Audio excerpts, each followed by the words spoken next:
అయితే ఇప్పుడు ఊరికే టచ్ చేసి వదులుతున్నాం అనుకోండి, ఇలా శతకాలు మీరు చాలా ఇప్పటికి ఎన్ని అన్నారు? 30 శతకాలు రాశానన్నారా? 24 24 అయ్యాయి. అంటే శతకాలు పూర్తి చేయాలని ఏమైనా కోరిక అట్లా ఉందా? ఏం లేదు. అలా ఏం లేదు. అలా ఇన్ని రాయాలి, ఇది చేయాలి. దాంట్లో రసం లేకపోతే జనం వినరండి. ఊరికి పదాలు పేర్చినట్టుగా ఉండకూడదు. అవును. అంటే మీరు ఏమైనా ఒక లక్ష్యం పెట్టుకున్నారా ఏంటి అనేది? లక్ష్యం ఏం లేదు. మంచి రసవత్ కవిత్వమే లక్ష్యం. అది కూడా దానంతట అది పొంగి మనకి ఒక భావం కలిగి రావాలి తప్ప దాన్ని పట్టుకుని మనం ఏదో బలవంతంగా తీసుకొచ్చి తెచ్చేది కాదు. అది వచ్చేది. అది తర్వాత అంటే ఇది ఒక ప్రక్రియ అయిన తర్వాత మీరు సినిమాల్లో సంస్కృతంలో రాశారు, రకరకాల అంశాల మీద రాశారు, తిట్ల దండకాలు రాశారు. సరే, కాఫీ ఇది మీకు చాలా పాపులర్ అయిపోయింది కూడా. అంటే ఈ రాసేటప్పుడు సంస్కృతంలో రాయాలి అన్న ఆలోచనకి ఎవరైనా ప్రేరణ ఉన్నారా? సరదాగా ఎవరికి నేను కొత్తగా రాద్దామని అనుకున్నారా? అంటే అంతకు ముందర రాశారు, ఎవరు రాయలేదు అనటలేదు నేను. అంటే అదొక మనకు కలిగే స్వీయ ప్రేరణేనండి. అంతే, మీరుగా రాయాలనుకున్నారు. ఏదైనా మనకు కలిగే ప్రేరణే. ఒకవేళ ఎవరైనా దాని మీద రాయండి, దీని మీద రాయండి అని వాళ్ళు అడిగినంత మాత్రం రాయను. అది అవునా కాదా చూసుకునే చేస్తాం. మళ్ళీ మీకు కూడా నచ్చాలి కదా. దీని మీద చేస్తే అది ఒక శాశ్వతంగా ఉండాలి. అది ఒక శాశ్వతంగా ఉండాలి. లేకపోతే ఊరికినే లేకపోతే ప్రతివాడు ప్రతి దాని మీద అంశం మీద చెబుతుంటాడు. సలహా చెప్పడం ఏముంది, అలా కాదు. ఏంటంటే ఆ చెప్పేవాడికి ఒక స్థాయి ఉండాలి. దాంట్లో కూడా ఒక గంభీరమైనటువంటి అంశం ఇది, దీని మీద రాస్తే బాగుంటుంది, ఇది మంచి ఇతివృత్తం అవుతుంది అని నాకు అనిపించాలి. అప్పుడే రాస్తా. ఆషామాషిగా ఉండకూడదు కదా ఏదైనా. ఇది ఎందుకు ప్యారడీలు ఎలా అసలు? అంటే మీకు ప్యారడీ అనేది ఒక ప్రక్రియ కాబట్టి అని రాశారా, లేకపోతే హాస్యంగా ఉంటుందని మీలో హాస్య చతురతతోటి రాశారా? అది అలా జరిగింది. అది అట్లా నేను రాసినప్పుడు ఒక మిత్రుడు ఒక ఆయన, మీరు రాసేవన్నీ ప్యారడీ లక్షణాలతో ఉన్నాయి అని చెప్పి జీవీఎస్ మూర్తిని ఆయన, మీరు ఈ ప్యారడీలు రాస్తే బాగుంటుందని నాకు శ్రీశ్రీ మహాప్రస్థానం ఇచ్చాడు. అప్పుడప్పుడు అది చూసి మొత్తం శ్రీశ్రీ మహాప్రస్థానం మొత్తానికి రాశా. అట్లా అక్కడి నుంచి నన్నయ్య, తిక్కన, ఎర్రాప్రగడ, అక్కడి నుంచి దాదాపు విశ్వనాథ సత్యనారాయణ గారు, పానుగంటి లక్ష్మీ నరసింహం, ఇట్లా వేగుంట మోహన్ ప్రసాద్, ఇట్లా వీళ్ళందరూ నాకు చేతనైనవన్నీ రాసుకుంటూ వచ్చే. ఈ తర్వాత బాగా పాపులర్ అయినటువంటి సినిమా పాటలకి ఈ రాజకీయాల మీద వాటి మీద ఈ కాలంలో ఉన్నటువంటి ఈ సామాజిక రుగ్మతలని వ్యంగ్యంగా సొరకలేస్తూ రాస్తే ఇవి బాగా పాపులర్ అయ్యి అందరికి ఈజీగా అర్థమైపోతుంది. ప్లస్ మన ప్రస్తుతం ఉన్న దాంతో కనెక్ట్ అయిపోతారు కాబట్టి. అట్టగా భార్యాభర్తల మధ్య ఉండేటువంటి చమత్కారాలు, ఒకళ్ళ విసురులు, ఇవన్నీ కూడా చుట్టూ సమాజంలో ఉండే రాజకీయ నాయకులు, వీటి మీద బాగా అందరినీ ఆకట్టుకున్నాయి. తర్వాత ఇప్పుడు అందరూ ఎదుర్కొంటున్న పెద్ద సమస్య సోషల్ మీడియా. సోషల్ మీడియా దాన్ని మనం ప్రతి వచ్చిన మార్పుని తప్పు పట్టాల్సిన అవసరం లేదు. దానివల్ల చాలా మంది బాగా పాపులర్ అవుతున్నారు. అదే సమయంలో ముఖ్యంగా సినిమాకి సంబంధించిన వాళ్ళు బయట వాళ్ళకంటే కూడా విపరీతమైన ట్రోల్స్ వస్తున్నాయి. ఇప్పుడు మీరు ఏదైనా ఒక ముక్క మాట్లాడారనుకోండి, దాన్ని ముందు వెనకలు తీసేస్తారు. ఆ మధ్యలో ఉన్న దాన్ని పట్టుకుని మిమ్మల్ని ట్రోల్ చేస్తారు. మిమ్మల్ని అంటే మా పాపులర్ పర్సనాలిటీస్ని. వీటి మీద ఎప్పుడైనా మీరు కూడా ఇలాంటి ఇబ్బందులు ఎదుర్కొన్నారా? అసలు దీని మీద ఎందుకు ఇలా జరుగుతుంది, దానికైనా మనం పరిష్కార మార్గం చెప్పగలుగుతామా? అసలు దీని మీద మీరు నేను ఎదుర్కోవటం కాదు, ప్రధానమంత్రికి రాష్ట్రపతులకే దిక్కు లేదండి. వాళ్ళనే ఏదో అంటాడు వాడు. మీరు అన్నారు చూసారా, పాపులారిటీ కోసం చేస్తున్నారు. పాపులారిటీ వస్తుంది, పాపులు వస్తున్నారు. దాంట్లోకి పాపులే ఎక్కువ వస్తున్నారు. దీంట్లో ఇది ఇవాళది కాదండి. ఈ ట్రోలింగ్ అనేది మనిషిని నిర్వీర్యుణ్ణి చేయటం అనేది శల్యుడు చేశాడు. భారతంలో కనిపిస్తుంది కర్ణుణ్ణి. నిరంతరం కూడా వాడిని నిరుత్సాహపరచటం. అట్లా వాడు ఏం చేయలేడు, వాడి పని అయిపోయింది, నాశనం అయిపోతావు నువ్వు అని తిట్టడం ఎదురకుండా. ఇవి ఎంతటి మహావీరుడికైనా సరే చేస్తుంటే వాడు బాణం ఎక్కువ పెట్టి వాడు సంధించాలనుకునే టైంలో నీ మొహం వేసేవులే బాణం, అవతల వాడికి చూడు గాంధీవం ఉంది, నీ దగ్గరేముంది, వాడికి ఎవడు శ్రీకృష్ణుడు, వాడికి సారథి, నీకు ఇగో నేను సావట్ని, నన్ను తెచ్చుకున్నావు నువ్వు అని వాడు తిట్టుకుని వీడిని తిట్టి వాడిని తిట్టి ఇట్లా మానసికంగా కొంగ నీకేమున్నాయి, వాడికి బోల్డ్ అని అస్త్రాలు, నీకేమున్నాయి బోల్డ్ శాపాలు ఉన్నాయి. ఇట్లా మాట్లాడటం వల్ల ఎంతటి వాడికైనా ఉత్సాహం అనేది తగ్గిపోయి తనను తాను నిజమే కదా, నేను వాడికన్నా తక్కువే కదా అనేటువంటి ఆత్మన్యూనతాభావం వచ్చేస్తుంది. అలా తీసుకొచ్చేటువంటి లక్షణం శల్యుడికి ఉంది. ఇంతకన్నా ముందు మనకి త్రేతాయుగంలో ఇక్కడే శిశుపాలుడు కూడా ఉన్నాడు. ఇదే ద్వాపర యుగంలో 100 తిట్లు తిట్టిన వాడు ఉన్నాడు శ్రీకృష్ణుడిని. త్రేతాయుగంలోకి వచ్చేటప్పటికి ఖరదూషణులు అనేటువంటి వాళ్ళు ఉన్నారండి. వాళ్ళు 14,000 మంది సైన్యంతో రాముడి మీదకి వచ్చారు. ఒకడు ఖరుడు అంటే గాడిదే, ఖరం అంటే గాడిదే, దూషణుడు అంటే ట్రోలర్ అన్నమాట. నిరంతరం వాడు దూషిస్తాడు. ఎవరినైనా సరే తిడుతూనే మాట్లాడతాడు. వాడు సంబోధనే అవతల వాడిని ఏదో తిట్టుతూ ఉంటుంది. కనుక ఈ ఖరదూషణులు 14,000 మంది సైన్యం వాళ్ళు వచ్చారు. వచ్చిన తర్వాత రాముడు వాళ్ళందరినీ కూడా ఒక గడియలో 24 నిమిషాల్లో మొత్తం వాళ్ళందరినీ భస్మం చేసి పారేశాడు. ఆ ఖరదూషణులు చనిపోయిన వాళ్ళ ఆత్మలన్నీ ఇప్పుడు ఈ ట్రోలింగ్ చేసేవాళ్ళుగా వీళ్ళు అవతరించారు. వీళ్ళు ఈ ట్రోలర్స్ ఆ 14,000 మంది. ఎందుకంటే సోషల్ మీడియాలో ఒకళ్ళిద్దరు కాదు, చాలా మంది. ఒకడు గాడిదే, ఒకడు దూషణుడు, ఖరదూషణులు. వాళ్ళిద్దరి సంతతి వాళ్ళ ఆత్మలు మొత్తం ఆవహించి వీళ్ళు మళ్ళీ ఇప్పుడు అవతరించారండి. ఈ సోషల్ మీడియా అనే దాన్ని పట్టుకుని ఎక్కడ సద్గుణం ఉన్నా, అంటే సద్గుణం అంటే రాముడు, ఎక్కడ ఎవడు మంచి మాట్లాడినా వాళ్ళని వీళ్ళు గాడిదలాగా ఒకడు అరుస్తాడు, ఒకడు దూషిస్తాడు. ఇది. ఇంకొకటి ఏంటంటే త్రేతాయుగం తర్వాత మీకు భీమేశ్వరుడి కథలో ఉంటుంది. మీకు భీమేశ్వరం ఉంది కదా, మనకు జ్యోతిర్లింగం. అక్కడ ఆ భీమేశ్వరుడు ఎట్లా అవతరించాడంటే ఒక రాక్షసుడు, వాడు మహా బలవంతుడు అనమాట. వాడి పేరు దూషణుడు, దూషణాసురుడు. చూడండి, పేరుతోటి దూషణాసురుడు, వాడి పేరే దూషణాసురుడు. అందరిని దూషిస్తాడు. వాడు వాళ్ళ అమ్మ పేరు కర్కటి. వాళ్ళ అమ్మని అడిగాడు, అమ్మ నేను పుట్టిన దగ్గర నుంచి నువ్వు నేనే ఉన్నావు, మా నాన్న ఎక్కడ ఉన్నాడు, ఏమయ్యాడు అని అడిగాడు వాడు. అంటే వాడికి ఒక వయసు వచ్చిన తర్వాత కానీ తెలియదు నాన్న ఉండాలి కదా, నాన్నేడి అని. అంటే వాళ్ళ అమ్మ చెప్పింది, నాయన నేను విరాధుడని ఒక రాక్షసుడు ఉన్నాడు, వాడి భార్యని నేను, ఆ విరాధుడిని రాముడు చంపేశాడు. చంపేసినప్పుడు నేను అక్కడ ఉంటే ఈ కుంభకర్ణుడని రావణాసురుడి తమ్ముడు ఉన్నాడు, వాడొచ్చి నన్ను మోహించి నన్ను బలవంతం చేస్తే నువ్వు పుట్టేవురా. వాడి తర్వాత వెళ్ళిపోయాడు, వాడు లంకకి వెళ్ళిపోయాడు. చూడండి, అంటే ఎంత వెధవ పనులు చేస్తారు అనేటువంటిది.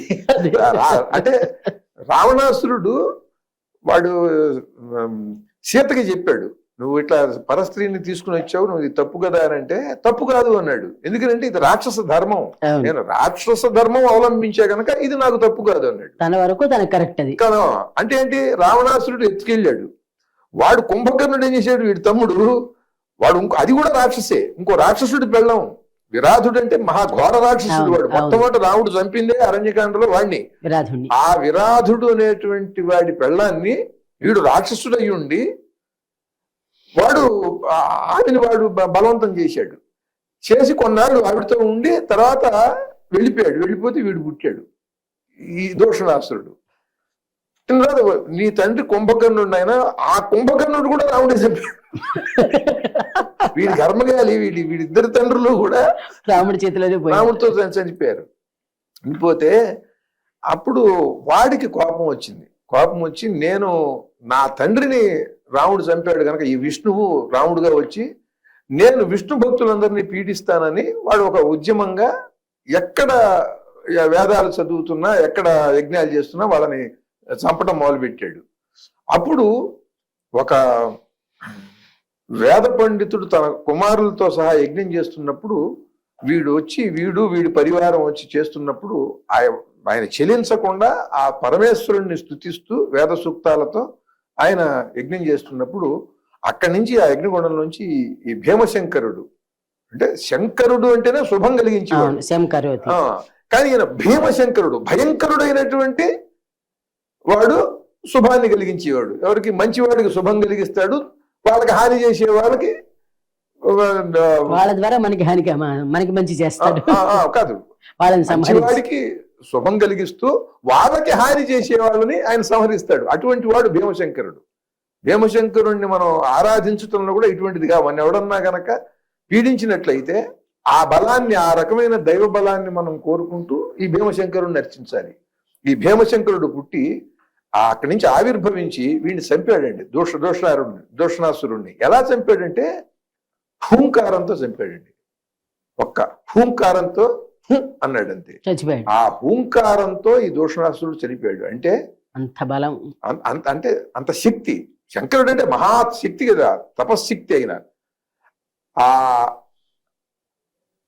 పరమేశ్వరుడు మనకి ఏం చెబుతున్నాడు ఈ కథలో అంటే, నిరంతరము కూడా ధర్మాన్ని నిలుపుకుని మన వాక్కులో, మన మనస్సులో, ప్రవర్తనలో ఒక హుంకారం చేయాలండి. వీళ్ళు పోతారు.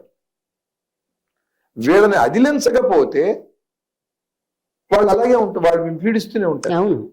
కనుక ధైర్యంగా ఉండి ధర్మాన్ని ఆశ్రయించుకుని మీరు వీళ్ళని ఎదుర్కోండి అనే చెబుతున్నాడు. ఖరదూషణులు వచ్చినప్పుడు రాముడు ఏం చేశాడు? వాళ్ళు తిడుతుంటే, వాళ్ళు ఇష్టం వచ్చినట్టుగా ఓనర్ పెడుతుంటే ఊరుకోలా, అస్త్రం ప్రయోగించాడు. వాళ్ళు తిడుతూ అరుస్తూ కూర్చోరండి.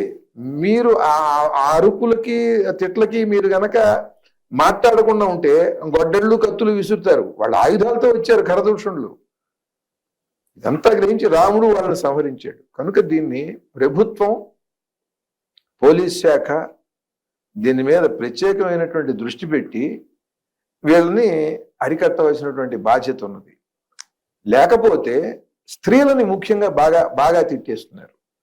అంటే వాళ్ళు మళ్ళీ వచ్చి మాట్లాడకుండా, ఎవరినైనా సరే తిడితే నిర్వీర్యులు అయిపోతారు. అందుకని ఈ తిట్టించటం కూడా రాజకీయ పార్టీల వాళ్ళు చేస్తున్నారు, లేకపోతే వీళ్ళు తిట్టరు. అదే మీరు ఇప్పుడు అన్నదానికి ఇప్పుడు ప్రభుత్వము, పోలీసు వ్యవస్థ అంటున్నారు కదా, చిన్న ఉదాహరణ ఇప్పుడు జరుగుతున్నది. ఇప్పుడు ఒక 2 రాజకీయ పార్టీలు ఉన్నాయనుకోండి. ఒక రాజకీయ పార్టీ చేసిన తప్పుని ఎవరో ఒకరు తప్పులు చేయకుండా ఉన్నారు.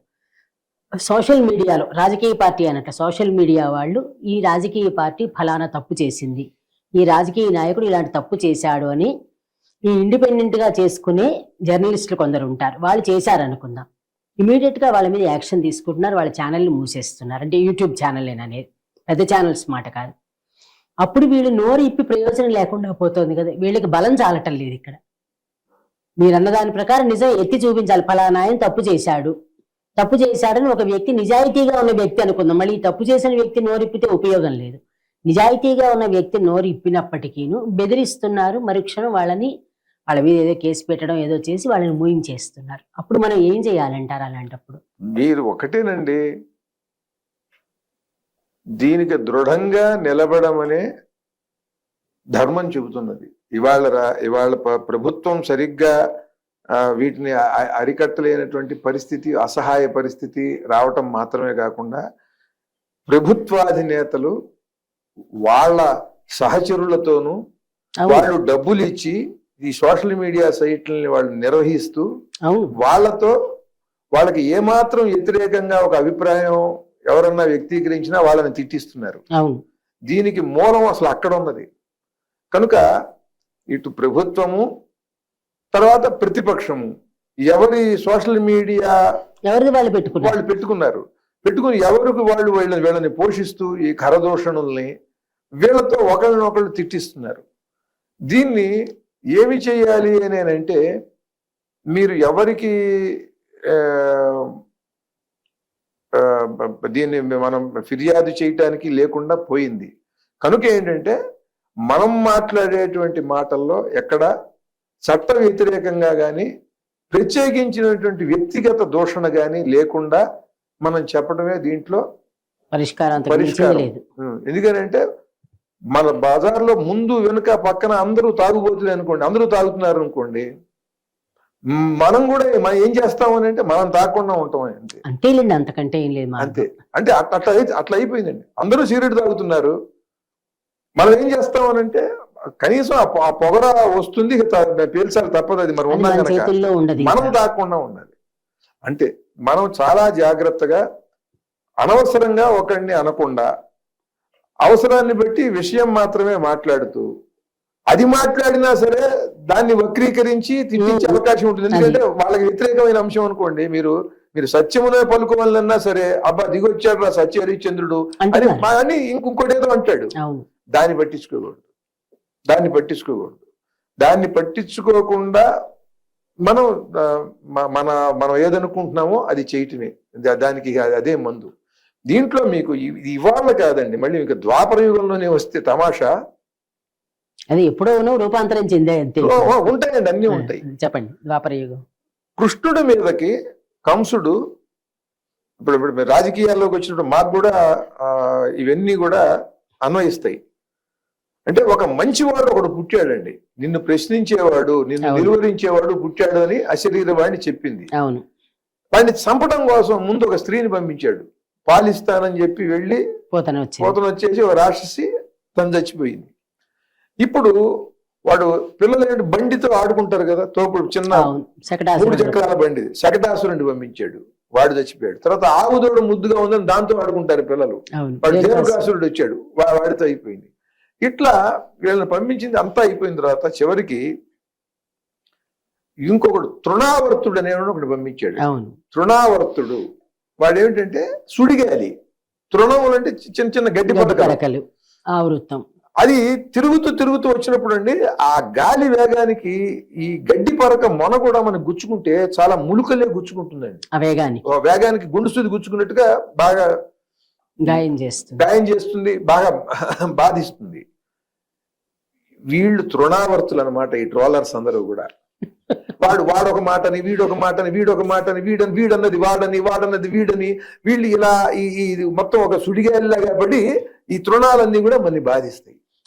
మీరు మంచి రీసెర్చ్ చేశారండి. ఆ తృణావర్తుడి సంతానం అనమాట వీళ్ళు.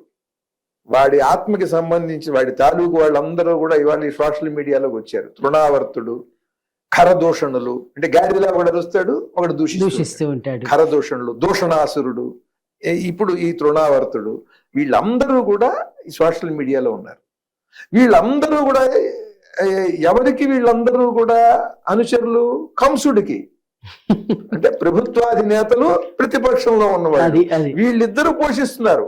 నువ్వు తృణావర్తుడికి బాగా డబ్బిస్తే వాడు తిడతాడు, అయితే మనం ఖరదూషణులను పట్టరండి మీరు, వాడు బాగా అరిచి వాడు గాడిదలాగా అరిచి వాడు బాగా తిడతాడు కదా, మనం ఖరదూషణుల్ని పెట్టుకుందాం. మన వాళ్ళు ఖరదూషణులు, వాడు తృణావర్తుడు. దూషణాసురుడు అని ఇంకోడు ఉన్నాడు అండి, బ్యాచ్, వాడు బాగా సరే వాడిని పట్టరండి అని వీళ్ళు. ఇట్లా అంటే చెబుతున్నానండి. అంటే దీనికి మూలం కంసుడు. ఇవాళ పరిపాలకులు ఈ సోషల్ మీడియాని ఇచ్చేస్తున్నారని మనం అనుకుంటున్నామా? ఇవాళ కాదు, అవాళ కంసుడు చేసింది కూడా అదే చెప్పారు, వరుసగా చెప్పారు. బాగుంది అది అసలు నిజంగా అలా అన్వయించుకోవడం.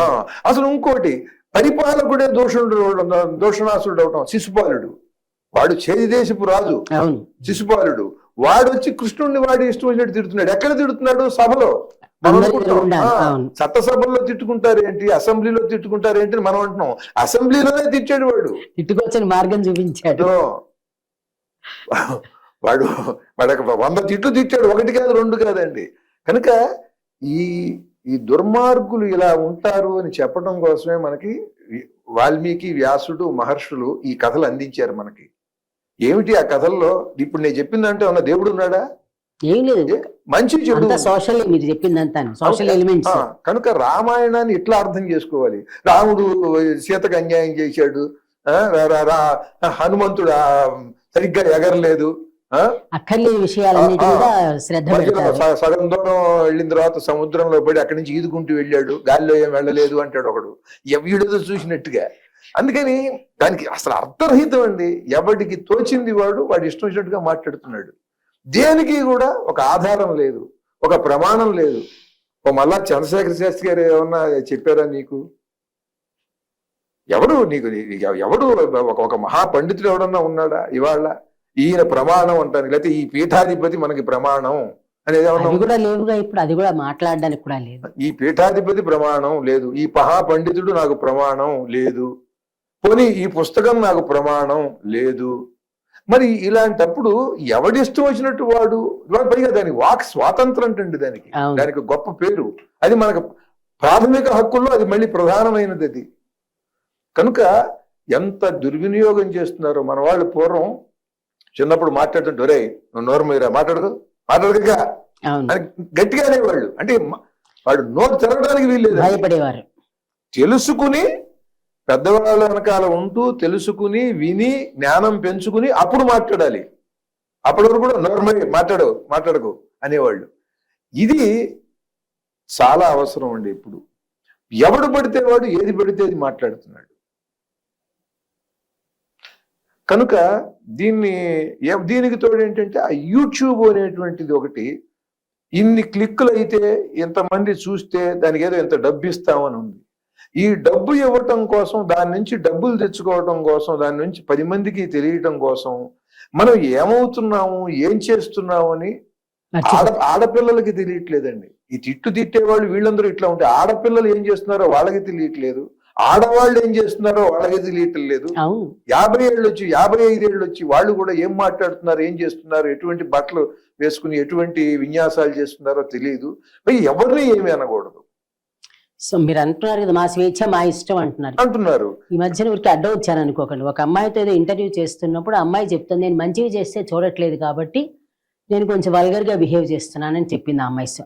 ఇంకా మనం మాట్లాడడానికి అదంటే డబ్బుల కోసం, వ్యూస్ కోసం. కనుక వీటన్నిటిని ఇది ప్రపంచంలో గొప్ప వ్యాపార వేదిక అయిపోయింది. కనుక దీన్ని మనం ఏం చేయలేం. ఎందుకంటే డబ్బు ఇలా సంపాదించవచ్చు అనేటువంటి మార్గం చెప్పేసాం.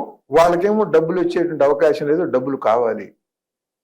గట్టిగా పేదరికం అనుభవిస్తున్న వాళ్ళు కూడా ఉంటారు వీళ్ళల్లో. వాళ్ళ అవసరాలు వాళ్ళకు ఉంటాయి.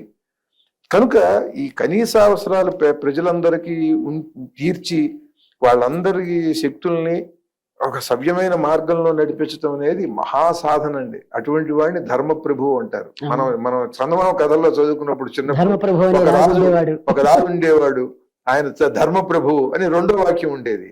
అసలు ఇవాళ ధర్మప్రభువు అనేది మాట వింటున్నామండి అసలు ఎక్కడన్నా.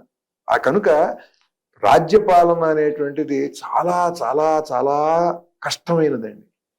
ప్రజలందరినీ కూడా వాళ్ళు ఏదో వ్యవసాయం ఉంటుంది, ఏవో వృత్తులు ఉంటాయి, ఆ పనులు వాళ్ళు చేసేసుకుని దాంట్లో ఏదో కొద్దిగా వాళ్ళు ఏదో పన్ను కట్టేస్తే దాంతో తను బతికేసేయటము, వాళ్ళకి శత్రువులు ఎవరు రాకుండా వాళ్ళకి రక్షణ కల్పించటం మాత్రమే కాదండి రాజ్యం అంటే. వాళ్ళకి ధర్మం ఏదో బోధించి, తాను బోధించక్కల్లా ధర్మం బోధ చేసేవాళ్ళు ఉంటారు, సద్గురువులు, జ్ఞానులు. వాళ్ళతో ఏది ధర్మమో వాళ్ళకి చెప్పించి ఆ మార్గంలో వాళ్ళు సులభంగా తేలికగా వాళ్ళ సంస్కారానికి తగినట్టుగా నడిచే మార్గాలు ఎన్నో ఏర్పరిచి వాడికి తగిన మార్గంలో వాడు ఆ ధర్మ మార్గంలో నడిచేలాగా చెయ్యటం అది రాజు పని, పాలకుడు చేయవలసింది అది. అంతేగాని వాడికి భోజనము, వాడికి గ్యాస్ బండ, ఒక ఎలక్ట్రిక్ బల్బు ఇవి ఇచ్చేసి వాడికి ఏదో ఒక ఇల్లు ఒకటి ఏర్పాటు చేసేస్తే కాదు. వాడు ధర్మ మార్గంలో వాడు నడవాలండి. అప్పుడు వాడికి సుఖం ఉంటుంది, తద్వారా సమాజానికి సుఖం ఉంటుంది. అలా చేయటానికి తాను చాలా ధర్మ మార్గంలో తాను నడవాలి రాజు. ఇవాళ దీనికి సంబంధించి చెప్పిందే మొత్తం భారతీయ పురాణ ఇతిహాసాల సారమంతా కూడా ఇది. ధర్మ మార్గంలో వెళ్ళమని చెప్పారు. అటు రాజుని గాని ప్రజల్ని గాని ఎవరు ఏ స్థాయిలో ఉన్నవాడైనా సరే, జ్ఞానిని అదే చెప్పారు, సామాన్యుడిని అదే చెప్పారు. అందరికీ అవసరమైనవి సత్యమద ధర్మంచర రెండు అవసరమైనవి చేసి అలా చెప్పారు. ఈ స్థితిలో వెళ్ళేటట్టుగా చేస్తేనే ఏ రాజ్యమైనా సవ్యంగా ఉంటుంది. లేకపోతే ఇలా తిట్టుకోవటం, కొట్టుకోవటం, ఎవడు ఏది మాట్లాడినా సరే దానికి వంక పెట్టడం, ఇవన్నీ కూడా జరుగుతాయి. కనుక మీరు అన్నారు కదా ట్రోలర్స్ గురించి అని అంటే, అంటే ట్రోలర్స్ అంటే రాక్షసులు పరోక్షంగా అంతే కదండి. అయితే ఇక్కడ ఇంకో ట్రోలర్స్ ఉన్నారు మీరు అన్న దాని. ఇదంతా మీరు సీరియస్ టాపిక్ నిజంగా. అది సరదా అయిన ట్రోలర్స్ కూడా ఉన్నారు, కానీ అవి నిజంగా వాళ్ళ క్రియేటివిటీని మెచ్చుకునేలాగా సరదాగా నవ్విస్తున్నారు. ఆ ట్రోలర్స్ వల్ల ఎవరికి ఇబ్బంది లేదు మనకి. ఇంకొకళ్ళని మరీ ఒక్కొక్కసారి సహజంగా హాస్యంలోనండి, వికృత హాస్యం చెప్పట్లేదు, సున్నితమైన మాటే చెప్తాను. అటువంటివి పర్వాలేదు. ఇప్పుడు వీళ్ళు చేసేటువంటి తప్పుల్నే రకరకాలుగా ఎడిట్ చేసి అంతకు ముందు కమెడియన్స్ ని వాళ్ళని వీళ్ళని అవును. పెట్టి వాళ్ళ హావభావాలతో ఆ, అలాగా జోకులు ఇలాగా ఇస్తూ. అంటాం, లేదా వాడు పక్కపక్క నవ్వటం, ఇటువంటివన్నీ చేస్తున్నారు. ఇవన్నీ ఇంకోటి, అవి కూడా 1, 2, 3, 4 సార్లు నవ్వుకుంటాం కానీ ఆ తర్వాత వాళ్ళు వీళ్ళు ఇట్లా అనగానే వాడు నవ్వుతాడు, వీళ్ళు అది ఇట్టగానే వాడు తెలిసిపోతుంది నవ్వుతాడు మనకి. అని అవును. మనకి తెలిసిపోతుంది కదా. కనుక అందుకనే నవోన్మేషశాలిని ప్రతిభ అన్నాడు. అవును. కొత్తదనంలో కల్లా నిత్య నూతనం. కొత్తదనాన్ని చూపించడమే టాలెంట్ అంటే, ప్రతిభ అంటే. అలా ఎప్పటికప్పుడు కొత్తదనాన్ని చూపించి రసాన్ని వాడు దాన్ని పుట్టించాలండి. ఆ రసోత్పత్తి జరిగినప్పుడే నూతనంగా జరగాలి. అది ఆనందాన్ని కలిగిస్తుంది. కనుక అది హాస్యరసం కావచ్చు, మన వీరరసం కావచ్చు, ఏదన్నా సరే ఆ మాటలోంచి ఆ రసోత్పత్తి అనేది జరగాలి. అలా కాకుండా ఇవన్నీ కూడా అతుకులేసి వెతుకులేసి ఇవన్నీ చిన్న విషయాలు, అది ఊరికే కాలక్షేపం. కాలక్షేపం.